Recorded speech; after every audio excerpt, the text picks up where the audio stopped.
आज की कहानी शुरू होती है ओल्ड एज होम से। जिन्हें नहीं पता उन्हें मैं बता दूं, ओल्ड एज होम में वो बूढ़े लोग रहते हैं जिनका कोई सहारा नहीं और जो अकेले सरवाइव भी नहीं कर पाएंगे। शायद सरवाइव कर भी ले बट इन दी एंड बहुत बहुत ज्यादा टफ होगा। When your body is so weak that you can't even go and make a cup of coffee. इन्हीं बूढ़े लोगों में से एक बूढ़ा आदमी है जो हर सुबह जाकर गार्डन से कोई फूल तोड़ता है और उसे लेकर ये बूढ़ा आदमी एक विधवा बूढ़ी औरत के पास आता है। ये बूढ़ी औरत हमेशा चुपचाप शांत रहती है, किसी से कोई बात नहीं करती, लेकिन जब भी वो फ्लावर लेके आता तो ये खुश हो जाती। ये सुंदर फूल इस सुंदर महिला के लिए। ये नजारा देख ओल्ड एज होम में रहने वाले नर्सेस भी खुश हो जाते हैं। लेकिन एक दिन अचानक वो बूढ़ा आदमी फ्लावर लेकर बूढ़ी औरत के पास नहीं आता।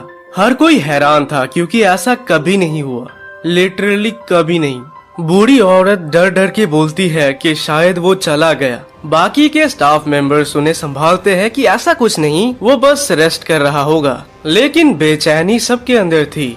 कुछ घंटे बीत जाते हैं, ब्रेकफास्ट का टाइम भी निकल गया, लेकिन वो बूढ़ा आदमी मेस हॉल में आया ही नहीं। एक नर्स जाती है बूढ़े आदमी के रूम में ताकि वो उसको चेक करे, लेकिन दरवाजा खोलते ही वो देखती है कि पूरे रूम में कर्टेन्स लगे हैं और वो बूढ़ा आदमी एक चेयर में बैठकर अजीब से कांप रहा है। आप ठीक हो? नर्स सीधे उनकी तरफ बढ़ती है और फिर ये हुआ।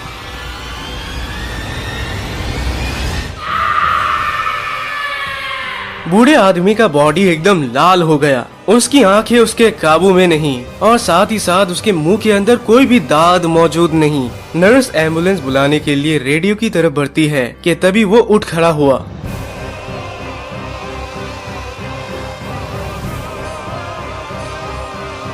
सर प्लीज बैठ जाइए। पर्दे को हटाकर बूढ़ा आदमी खिड़की को छूता है उन्हें रोकने के लिए। जब वो नर्स उन्हें छूती है तब उसे पता चलता है कि ये बूढ़े आदमी की बॉडी इतनी ज्यादा गर्म है, ऐसा मानो अंदर से ये जल रहा है। फिर वो जोर जोर से खिड़की में खुद को मारता है, हेल्प हेल्प, और कुछ ही सेकंड्स में खिड़की को तोड़कर वो कूद जाता है।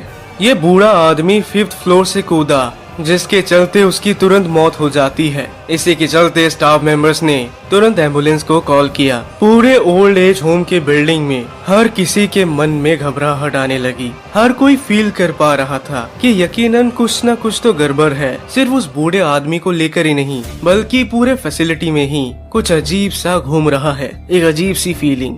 वो नर्स जो उस बूढ़े आदमी के साथ थी, उस शाम जब वो घर गई तब रास्ते में उसे बार बार उस बूढ़े आदमी का ही ख्याल आ रहा था। दरवाजा खोल वो अपने बच्चों को देखती है जो बहुत खुश है अपनी माँ को देख, और उनको देख वो भी रिलीफ फील करती है। इस बेचारी का पति इसे छोड़कर चला गया, जिसके चलते ये तीनों बच्चे की जिम्मेदारी सिर्फ इसके अकेले कंधे में है और ये बेचारी इन तीनों को अकेले ही संभाल रही है। उस रात अपने सभी बच्चों को बेड में सुलाकर ये औरत वॉशरूम में जाती है ब्रश करने के लिए, लेकिन ब्रश करने में उसे काफी डिस्कम्फर्ट फील होता है। उसके हर दांत में एक बहुत ही शार्प पेन सा फील होता है। वो समझ नहीं पाती कि ऐसा क्यों है। तभी ब्रश को चेक कर वो देखती है कि उसके ब्रश में खून लगा है। मिरर में वो अपने दांत को चेक करती है एंड एट फर्स्ट ग्लैंस ये काफी नॉर्मल सा ही तो दिख रहा है, कुछ भी प्रॉब्लम नहीं। लेकिन अच्छे से नोटिस करने पर उसे पता चलता है कि अब उसके दांत कुछ ज्यादा ही सॉफ्ट और राउंड शेप्ड के हो गए। अपने दांत को छूते ही वो बाउंस करते हैं, ऐसा मानो ये दांत नहीं बल्कि मीट है। तेज सी झंझनाहट होती है उसे छूते ही और वो चिल्लाई भी। बेचारी को डर के मारे पैनिक अटैक्स आने लगे। आखिर ऐसा कैसे हो सकता है, दांत इतने नरम क्यों हो गए। तभी वॉशरूम में आता है उसका छोटा बेटा। माँ, मेरे दांतों में दर्द हो रहा है।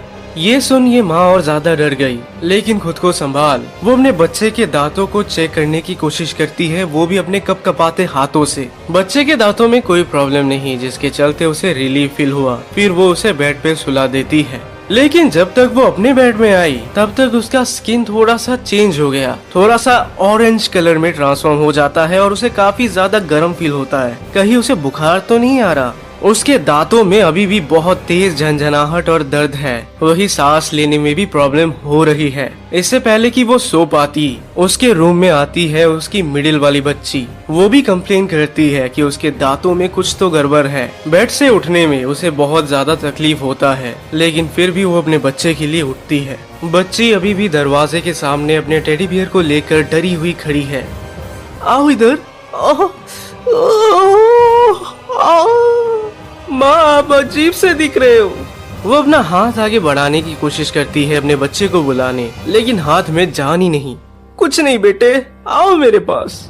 फिर ये बच्ची सीधे जाकर बेड में चढ़ जाती है अपने माँ के पास, और जब उन्होंने उसका मुंह देखा तब वो हक्का बक्का रह गई, क्योंकि उसके बच्चे के मुंह के अंदर दांतों का हालत काफी ज्यादा खराब है। इनफैक्ट उसके सभी दांत मीट में ट्रांसफॉर्म हो रहे हैं। काफी ज्यादा नरम भी हो गए ये दांत। दर्द हो रहा है। एक दूसरे को गले लग दोनों माँ बेटी काफी जोर जोर से रोने लगी, क्योंकि उन्हें समझ ही नहीं आ रहा था कि उनके साथ इतना बुरा क्यों हो रहा है। तभी हॉलवे से जोर जोर की आवाज आती है, कुछ बैंगिंग की आवाज। वो अपने बच्ची को अपने ही बेड में सुलाकर उसे बोलती है कि वहाँ से हिलना मत। फिर वो दरवाजे की तरफ जाने लगी। अभी उसका चलना भी काफी ज्यादा मुश्किल हो गया। हर एक कदम उसे बहुत ज्यादा पेन के साथ चलना पड़ रहा है। दरवाजे की उस तरफ से उसे आवाज सुनाई दी, मम्मी। वो समझ गई कि ये उसका छोटा बेटा है और शायद उसकी हालत बहुत खराब हो रही है। मम्मी मेरा मुंह, मम्मी मेरे दांत। इससे पहले कि वो दरवाजे की तरफ बढ़ी, उस साइड से दरवाजा खोल वो बच्चा अंदर आता है। लेकिन अब उसका बच्चा कम्प्लीटली बदल चुका है। उसका सर एक साइड में मुड़ा हुआ है, ऐसा मानो जैसे कि गला टूट चुका है, और वो काफी अननेचुरली चलकर अपने माँ के पास बढ़ रहा है। माँ बहुत ज्यादा डर गई, क्योंकि वो समझ गई कि ये वही हो रहा है जो सुबह उस बूढ़े आदमी के साथ हुआ। औरत अपने छोटे बेटे को लेकर रूम से बाहर चली जाती है, क्योंकि वो अपनी दूसरी बच्ची को डराना नहीं चाहती। लेकिन हम साफ साफ देख पा रहे हैं कि ये खुशहाल फैमिली अब तबाह हो रही है। अगली सुबह ओल्ड एज होम का सिनेरियो और ज्यादा डार्क था। वहाँ पर हर कोई पैनिक में थे, और इस सुबह ब्रेकफास्ट में वो बूढ़ी औरत भी नहीं आई जो हमेशा फूल का वेट करती है। एक नर्स जाती है उसे बुलाने, लेकिन हॉलवे की तरफ वो एक बहुत जोर जोर से स्क्रैचिंग की साउंड सुनती है। वैसे तो चेक करने पर हॉलवे में वो किसी को नहीं पाती, लेकिन वहाँ पर वो बूढ़ा आदमी का रूम खुला है, जो कि बंद होना चाहिए, क्योंकि वो बूढ़ा आदमी तो मर चुका है। और तो और वो स्क्रैचिंग की साउंड उसी रूम के अंदर से आ रही है। दरवाजे को धक्का देके जब ये नर्स अंदर देखती है तो वो उसी बूढ़ी औरत को अंदर पाती है, लेकिन अब ये भी बहुत बुरी हालत में है। बूढ़ी औरत के हाथ में वही फ्लावर है जो वो बूढ़ा आदमी अगले दिन उसे देने वाला था, लेकिन वो दे ही नहीं पाया। नर्स ये दृश्य देखकर डर गई। वही वो बूढ़ी औरत उसी की तरफ फॉलो करने लगी। नर्स डर के मारे हॉलवे में भागने लगी, और पूरे ओल्ड एज होम में अफरा तफरी मच जाता है। हर कोई डर रहा है, और काफी सारे बूढ़े लोग उस अजीब से चीज में ट्रांसफॉर्म हो गए। स्टाफ्स ने इन अजीब सी भीड़ को कंट्रोल करने का काफी कोशिश किया, जिसके चलते इनके हाथ पैर टूट गए, लेकिन ये काबू में नहीं आते। जो लोग अभी भी नॉर्मल है वो समझ ही नहीं पाते कि ये हो क्या रहा है। स्टाफ मेंबर्स मिलकर तुरंत हॉलवे के रास्ते को ब्लॉक कर देते हैं, ताकि ये लोग बाहर ना जा पाए। लेकिन क्या ये लकड़ी का ब्लॉक इस भीड़ को रोक पाएगा, और ये सब हो क्यों रहा है? वहीं पर वो नर्स जो सुबह ओल्ड एज होम में नहीं आ पाई, उसकी भी हालत काफी ज्यादा बुरी है।